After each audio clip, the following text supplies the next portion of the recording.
This is Flipping the Script podcast, the soon-to-be #1 leadership podcast for purpose-driven leaders and great guest experts who give us a unique insight into what leadership looks like behind the scenes. I'm Shalia Stafford, your host, and I'm committed to helping you lead your challenges using leadership strategies to gain new perspectives, fuel your growth, and transform the way you execute on your success. Welcome back, everyone. It's Shalia here.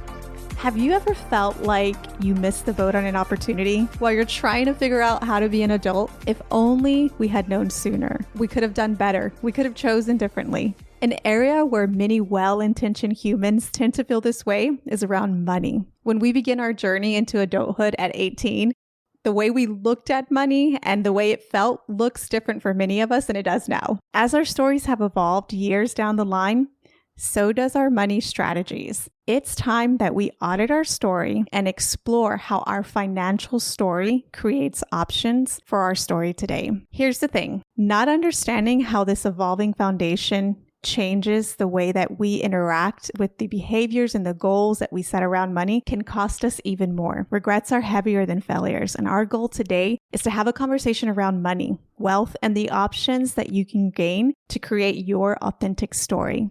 So here's what I want to do. I want to deconstruct some of the fantasy out of creating your story. Look, if you want options, you're going to need money and eventually wealth if that's your choice. Our choices are limited by the need to have this consistent flow of income that covers our cost of living if our money isn't working for us. So if we're lucky, we're doing what we love. But for most of us, we're doing our best to take care of our cost of living, but there is room to optimize it. And today, I am thrilled to introduce to you our guest expert who's going to help us expound on this adventure. Ohan is a doctor of economics and a certified financial planner. He's a professional with over 20 years of financial industry experience. He has worked extensively helping self-made millionaires with their finances in Santa Monica, California. Ohan publishes regular guides and content to simplify finance for beginner investors. He is a money geek expert, contributor, and a guest on various podcasts.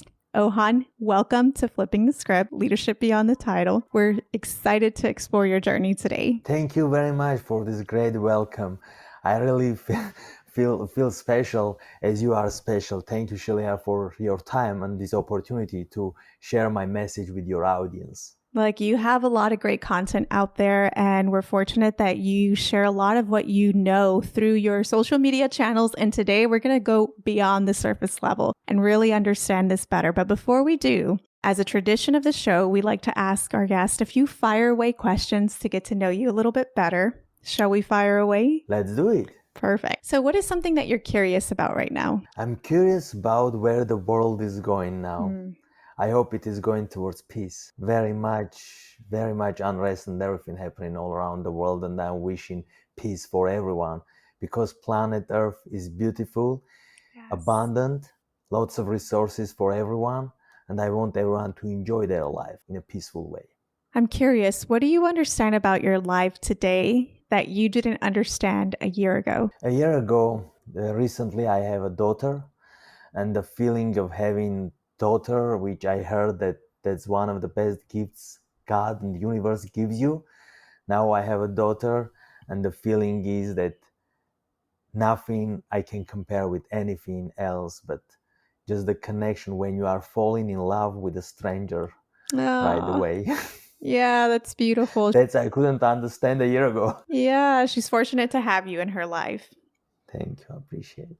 Okay, Ohan, complete this thought. I wish I had paid more attention when... I wish I paid more attention when I was working in several jobs to invest more. And now I look back and I cannot the time back, but I need to keep up and invest in more. But I wish I paid attention more on the opportunities in United States when it comes to stock market investing and in general. I'm with you on that one. But it's never late, Shalia. That's why we are here. Yes. And we're not the only ones feeling that way. Correct. So, Ohan, when was the last time you felt guilty? I felt guilty. I try not to because I do my best to measure every steps that I'm doing. There have been some situations when you feel the guilt, if you can call it, of doing something that you regret later on. Maybe I waited too long to become a solo entrepreneur. Maybe I waited too long to start my YouTube channel, and I feel guilty of not doing it earlier. That something came to my mind. If you woke up tomorrow and you discovered that everything in life was now free, what's the first thing you would do? Travel. I would travel the world just to go. I am very much looking forward to go to visit Asia, Latin America, and Europe is another thing. I've been in a couple places, but there are so many places to go and to learn from cultural wealth that Europe has. But these are the 3 points that I will prioritize: Asia, Latin America, and Europe with my family. Of course, right? Because that's what makes it all the sweeter. That's why, and it is free, of course, with my family. Okay, so you mentioned something earlier that I want to touch on in wishing that you would have started earlier investing in not only in your career, but in other opportunities around you to evolve your skill sets as a professional. How did you get started in the financial industry, and what created this perspective for you around knowing what investing can do now and what it could have done had you started then early in your life? Shalia, this is a great question you are asking, and I will think of, I believe it is consists of more than one question what you asked. So I'll start with something Albert Einstein called, some people tell, like 8 wonder of the world or the biggest invention ever, and that's compound interest. And that's the way that you earn money on your earnings as well. And at one point, you have so much already saved and invested, that your earnings are more than what you are contributing to the account. So when people are in their 20s, it is easier in a sense to start with smaller amount because you have long time horizon. You have all your life in front of you, versus when you are in your 30s, then you have 10 years less than 20-year-old person. And when you go to your 40s or 50s, it is becoming a little bit harder. So you need to contribute more to feel that power of compound interest. Can I ask you something around that? When you say compound interest and, thinking about some people who may have never invested beyond just the 401k, it can feel really scary to think about the stock market in general and the idea of compound interest being somewhere where I put my money and it magically is stored away and then I magically make more money. Why would somebody even want to build compound interest? What is the point of waiting for compound interest? What's the trade-off, right? Because instant gratification feels like I have $300 right now that I can go use right now. Or if I put that money in addition to what I'm investing into my 401k into something else, it can compound for me and give me what? What does it give somebody over time? So there is, and again, like all these questions you are asking, they are great questions, and I'm sure lots of people are interested to find the answers. But I'll approach from different way, and maybe we are jumping from one subject to another. But compound interest, there is something called S&P 500 in the United States, which is Fortune 500 companies. Imagine there are top 500 companies in America. So if I mention certain names, I'm sure your listeners will recognize. I'll mention Amazon, I'll mention Apple, I mention Google, I'll mention Costco, and many, many more. Imagine 500 companies. And they are not necessarily only in United States, but they are operating all around the world. Apple iPhone are everywhere. Apple MacBooks are everywhere. So Facebook people use all around the world. So when you look historically, S&P 500 itself performed in average, it is considered 7 to 8% annually. But and this is, I'm talking, counting inflation in it, which again, I don't want to go too much details. Otherwise, without inflation, it is usually like considered 10% annually. But when you go back and also like you need to reinvest the dividends, because these companies, because you are the owner of them, you own part of the Apple company. Apple gives you part of their profit, depending how many shares you have. every quarter, usually, like they need to make a decision, but you are getting part of the profit that big company Apple getting, and it's called dividends. So when you reinvest your dividend, that's part of your return as well on your investment account on 401k in this case, as you mentioned. But compound interest, nice part about it, let's say you put $100 and you are earning 10% on it, it will be $110. People will think that with simple interest, the next year you will get another $10. The third year you will get another $10. But with compound interest, it is not working like that. So when the first year you already have $110 in your account, the 10% will work on your $110. So the next year, instead of $10, you will earn $11. So it's little by little start growing up, compounding. And when you are looking on the compound calculator, which is, by the way, available on the website called investor.gov, that's government website, and you do some math on that, you will see that after a certain point, depending how much you are contributing, again, like the money that you put every month or every year, it is less than what you are getting by just your money that you have there working by itself. That's the power of compounding. What I will advise, and by the way, everything we talk today, it's for educational purposes only. But if you check the chart of S&P 500, I know we are in podcast environment, we don't have the way of showing ourselves, but if you are interested and you have a phone, you can go S&P 500, Google S&P 500 and look to the chart.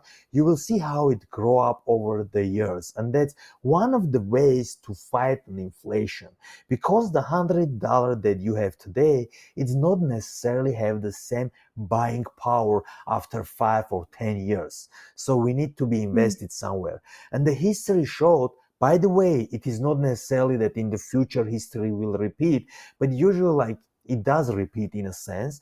So history showed that when you are investing in the stock market, it is a way of fighting inflation. And how to say, avoiding the instant gratification, as you mentioned, you will have something for your future. So when you retire, and by the way, when the word retire comes out, lots of people think they need to retire at 65. But if you ask me, and I'm sure if I ask you, we would love to retire right today. Imagine that would be the situation when you are not working, you are working optional, and you are financially independent. So it is not necessarily free, as you mentioned, to travel around, but you can travel around and do whatever you like. Maybe you write a book, but it will be optional for you. So one of the ways doing it is by investing. But you need to do your homework to invest responsibly, because there are lots of get quick schemes, because you want that instant gratification. Oh, I cannot wait for 10 years, 20 years. I want to get rich in a month or so, or in a year. And nothing wrong with cryptocurrencies or NFTs, but I'm not aware of them. So I cannot give you any guidance when it comes to that. But stock market and something called index fund, they show that you can have your fair share of American pie that corporate world is baking every year. Why you not get it, just by investing in S&P 500. And again, do your homework before you invest. But that's the power of compound interest. And who knows it? They get it. Who doesn't know about power of compound interest? They pay it, because credit cards calculate their interest by compound formula as well. So that's why, like, when the credit card, you make your minimum payments, sometimes it can take for you 5 or 10 years to pay it off.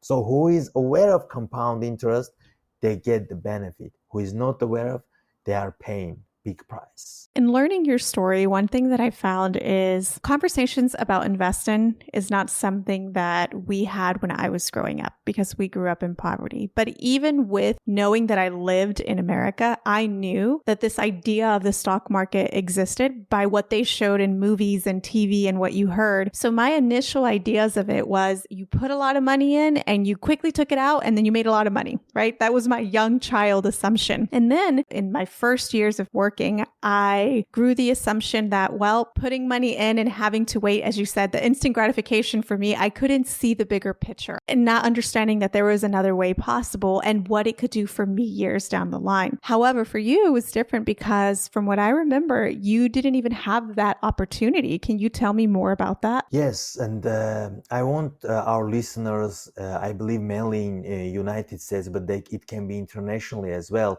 In America, we have the advantage, we have a privilege to participate in, again, like investing in corporate world, where in other countries, the countries that I come from, there is no way you can make an investment because the system is not established the way that it is nowadays in America. And with index funds and with lots of brokerage firms, it is accessible to me and to you. We can go on today, we open an account, and by the way, you don't need to wait to have thousands or $10,000s of dollars to start investing. You can start with $100. You can start with $25. So it is very much accessible nowadays if you are living in United States.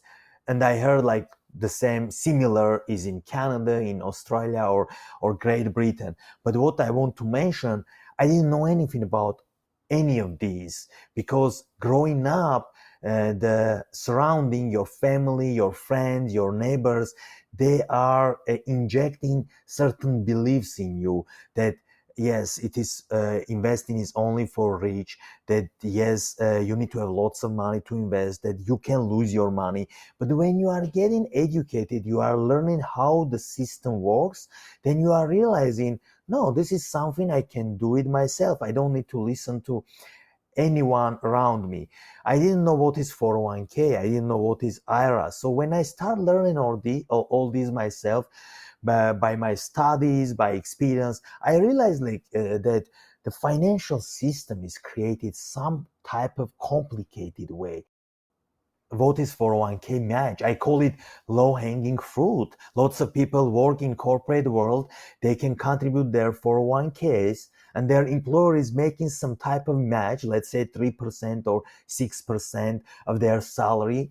And people that are not taking advantage of that. So they are leaving money on the table because it seems something complicated. What is 401k? Which is in reality is the name for the tax code that IRS allows for companies to have the 401k when they are for profit and for non-profit. Let's say it's a hospital, or maybe we have some teachers who are listening to us. In their case, it will be 403b. But overall, it's an account that you can put money pre-tax. And by the way, I don't want to go too much details. There are two types. It's called regular and Roth. You can put money pre-tax on regular 401k, which will grow tax-free. When you take the money out, then you need to pay taxes on that because you haven't paid any taxes. Versus like if you have Roth IRA, you put after-tax money. And when you take it out, of course, certain limitations apply. But when you take out, there is no tax to pay on that money. So all this stuff, when I was reading and understanding myself, I realized I need to simplify it for people to understand. But you go anywhere in the world, nowhere but United States, you will see the system, tax system and stock market system, that it is established the way we have today. And I'm not a fan of picking and choosing. I'm more of a long-term investing. It makes me think with what you're saying, a few things here to unpack. I know for me, once we finally got interested or became aware of what opportunity there is within the stock market, it came out of the pain of wanting to create our future, to be in control of our future, understanding what our cost of living was, our numbers, how much do we have coming in after taxes, and what are our expenses? And then after that, how much are we left with to work with? What's our savings rate? Are we actually materializing this number, right? Let's just say if we made $20,000 a year, which is just a random number I'm coming up with, and our expenses are $5,000 a year, and that's pre-tax, then we have $15,000 to play with, right? And you could have somebody who's making $50,000, $60,000, and they're saving more than someone who's making $100,000, but has a cost of living of $85,000, and they're not taking home a lot at the end of the day. So for us, it was realizing realizing, what is it going to take for us to live comfortably? We're not going to buy 2 yachts. We don't want a big mansion. We do want to travel. We want to maintain the level of comfort that we have now around our kids' activities and vacations. And so we can kind of get an idea of the projection, taking into account inflation, the number for that. What is it going to cost us to live each year? And how do we start making more money, right? That's the first thought, to taking care of it. Well, one is reducing our cost of living first. And then another is increasing our take-home pay that we can do. But then it's with the extra money that we have left over, do we put it in the bank? Well, no, the bank isn't going to give us a big savings rate at the end of the day. Who else can we give our money that we have left over and give us back more at the end? Not only that, if we do it for X amount of years, could we reduce the time frame that it takes us for us to quote unquote retire? Which doesn't necessarily mean that we have to stop working. It just simply means retirement is a number. That's all it is. It's math. And it's based on your individual story, what you want, how I want to live, maybe very differently than someone who wants to live with 3 yachts and wants a mansion. And meaning we're going to have 2 different strategies. And the more clarity we can have around our story, auditing our numbers and knowing where we're going, we can set a direction for it. Easier said than done, because there's a lot of behaviors that we have to employ to meet our goals and minimize the distractions along the way. I was actually reading a statistic this morning that I wanted to share with you, knowing we were going to be chatting. It was on the percentage of Americans that actually own stock. This study was done by Gallup and it was updated May 12th of 2022, but it found that 58% of Americans are reporting that they own stock. And this has gone up a slight amount since 2021, but it's not statistically meaningful in the increase. This includes 401ks and RRAs, but it means that a big percentage of people still aren't taking advantage of compound interest. How do we increase that number? How do we get more people to see the steps that it takes? I want you to think about your daughter. She's starting off brand new in the world. Let's assume that she's 18 and she just got her first job and she's got a 401k. What do you advise her to do first? Is it 401k, IRA? What does she do? What's the order of operations? How do you maximize what's available when you're so new and you don't know what to do? So, and I'll answer that question, but I want to echo what you just said. If we ask anyone like how much money you need, they don't know. They will just throw some number out, 1 million, 10 million, 100 million. They don't even realize exactly how much they need to live the life that you just described, just to live comfortably. Because like all these commercials, movies, all these rich people, Instagram, social media, it is like giving the perception that you need lots of money, but it is not about that. You just need to live below your means and you need to invest. And there is very famous book called Millionaire Next Door, which is mainly about doctors and you have it. I have it. I love this book.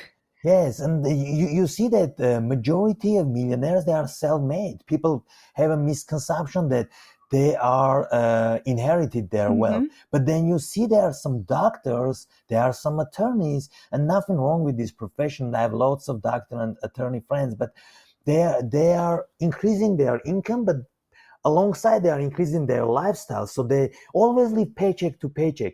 For me, it doesn't make sense how someone can get $500,000 a year and still live paycheck to paycheck, because they live in mansion. They have like all these cars, they have boats, they have all these different subscriptions they are not even using. They are wearing all these luxury items, which nothing against it. But I want to, for our listener to switch their mindset from consumer to an investor. And when it comes to, you mentioned about my daughter. So first and foremost, I started account for her already. There are 2 types of account. You started it for her when she was young? For her. Yes, like literally like the first month, the moment she got her social security number, I started the account for her.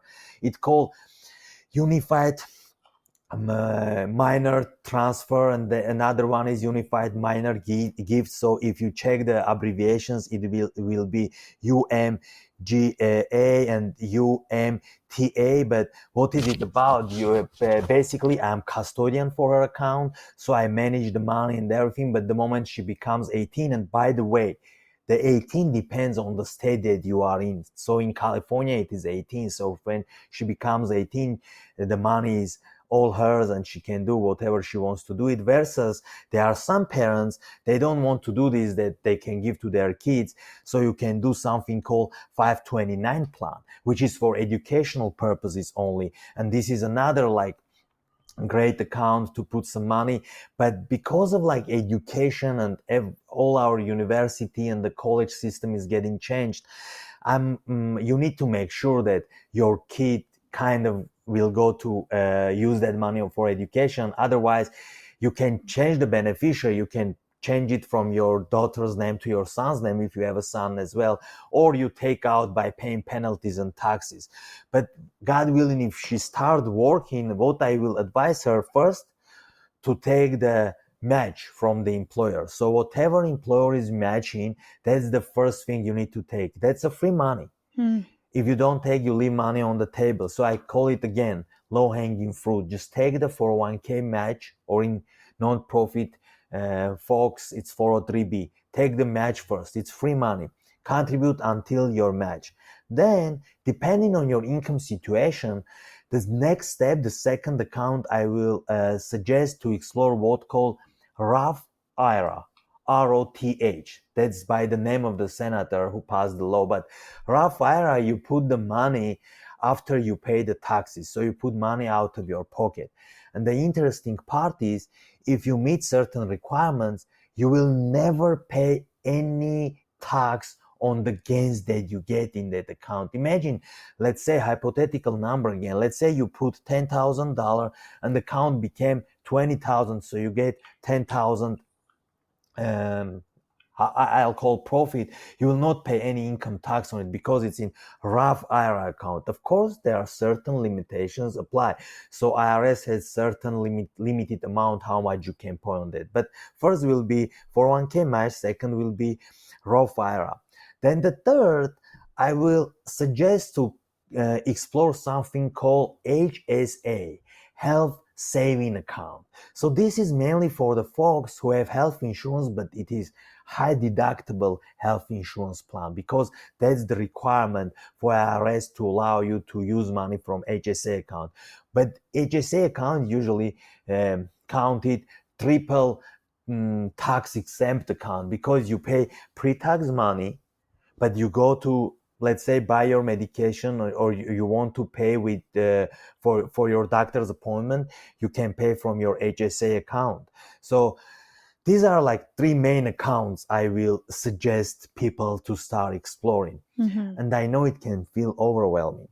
We all need to start from somewhere. You need to know where you are standing to know where you are going.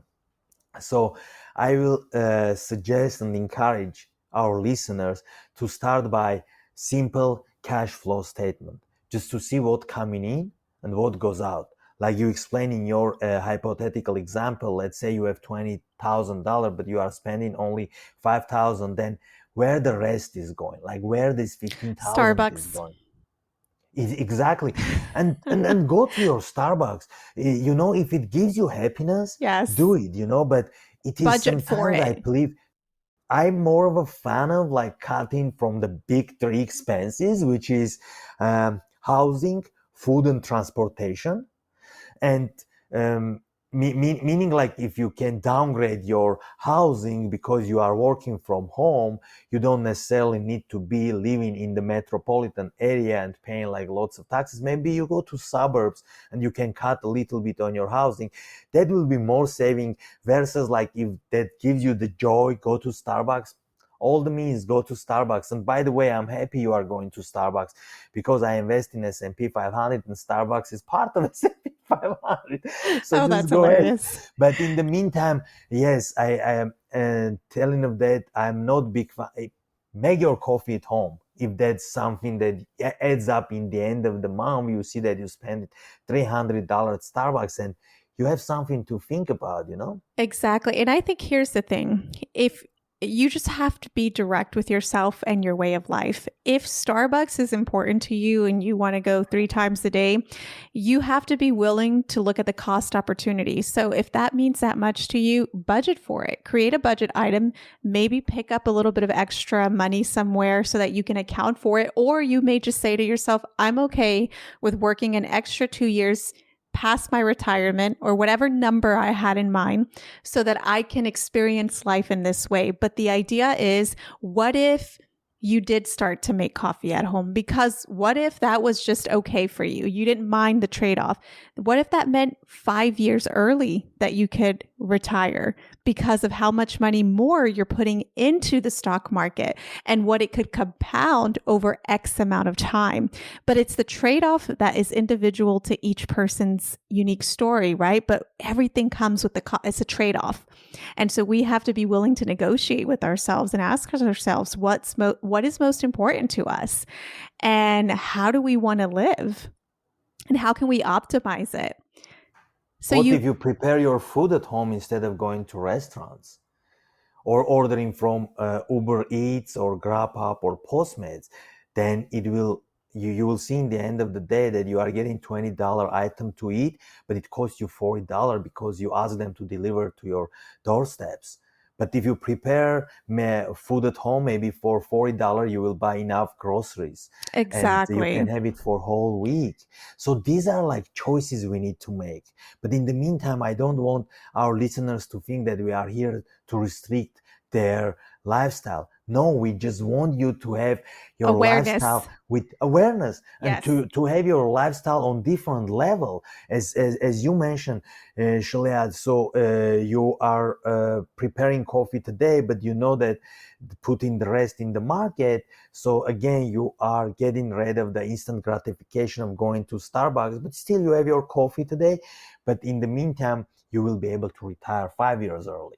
What was hard for me, Ohan, personally, when I first started to look at my cost of living with my husband, and we started to realize that we were one of those people in America who did not know our number. We didn't even know we were supposed to know our number. We thought we knew it in our heads, like, yeah, I know mortgages this, but that's not enough, right? Because when you start to actually add everything up, it's scary what you see. What we saw was so much eating out, so much coffee, so much everything. It was an excess. Now, we had no awareness at the time, but we had more of an awareness of what life cost us, and meaning the sacrifices we have to make to show up to work, to be away from the kids. And we knew those things mattered more to us. And we knew with playing with those investment calculators, when we saw by just adding 5,000 here, 1,000 here, how it could shorten our time.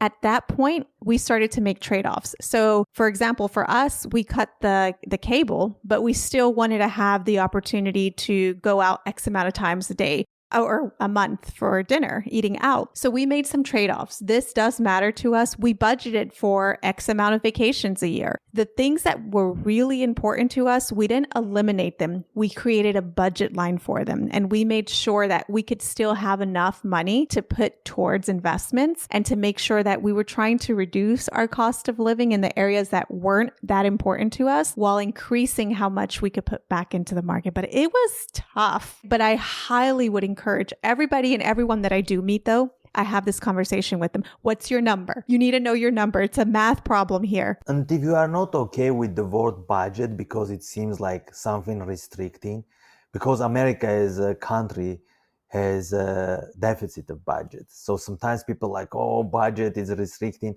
I put the word you can switch the word, like think of spending plan. You have your spending plan, but you know exactly, you have a job to every single dollar that you have. Yes. But the worst cases that come to me and I listen from my followers and everyone, when people have a high interest debt and they are not aware of that, by just paying minimum payment, it will take for you forever to pay off the debt. Versus if you can cut in certain expenses, pay off that high interest debt, or you get a loan, they call it debt consolidation loan. You get a loan and you pay off all your credit card, but with the condition that you will not use them again. You will be able to free up some money and you will have opportunity to invest. If I tell right now to your listeners, do not save, they will think like, what money doctor is talking, do not save. But saving in the bank, it pays you like very little interest. It was paying almost nothing. Nowadays, with these interest rates going up, yes, there are certain banks pay you at least 2%. But with 8% inflation that we have right now, just saving is not enough. You need to save for your emergency fund. That's one thing I will encourage you. And you start with $1,000. And then when you have $1,000, try to get at least 1 month of your expenses, then 3 months of your expenses. I will suggest to go up to 1 year of expenses. God forbid something happened at work, something happened with your business. You have money saved for you to live for a year. But the rest of the money you can invest. Unless you are saving to buy a car in a year or house in a year, then I will, of course, advise you stay away from investment. Maybe it is not the right time for you to invest and come out of the market. So you need to have at least, in my opinion, at least 10 years of time horizon, even more. Because again, like economical cycles usually last for 10 years. So I don't want for you to jump in and jump out in wrong time. This is another aspect of investing that, at the end of the day, it does feel overwhelming and complicated when you first start in it. But the goal is nobody is ever going to become an expert in investing. There's just so much. But the idea that we want to embed is to get started, to know your numbers, because once you do start budgeting and knowing your numbers and you go through the order of operations that Ohan recommended with taking advantage of the 401k and then the Roth and then going into your HSA. And at that point, once you have children, and perhaps if that's the next part of your involvement in your chapters, we have to look at the money, whether the tax implications for how we're investing, if it's pre-tax money or not. Also, when we can take the money out based on different accounts. Some accounts, you can't take it out until retirement for a certain age. Other accounts, you can take it out at any point. But the point also is the length of time that you leave money in.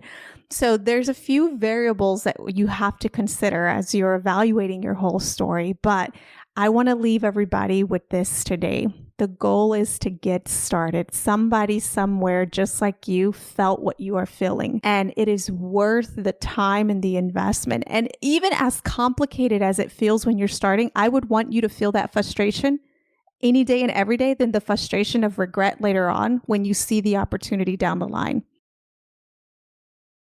Alrighty, well, it was so much fun to have you on today, Ohan. As we wrap up the show, I want to remind everyone that leadership is happening right now. You're in the seat to create your story. Part of that means that it's raw, it's imperfect, and it's vulnerable. This journey we're on requires awareness around the story that we're creating, because in order to use these strategies that Ohan shared with us, we have to make sure that we give flight to our stories instead of weighing them down.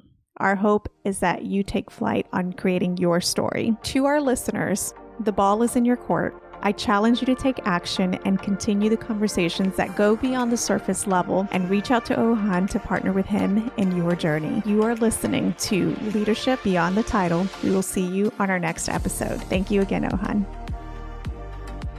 If you found even the smallest nugget of wisdom in this episode, share it with a friend and your friend will thank you.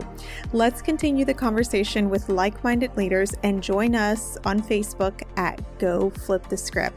Until next time, I challenge you to incorporate what you learned today to evolve your leadership impact.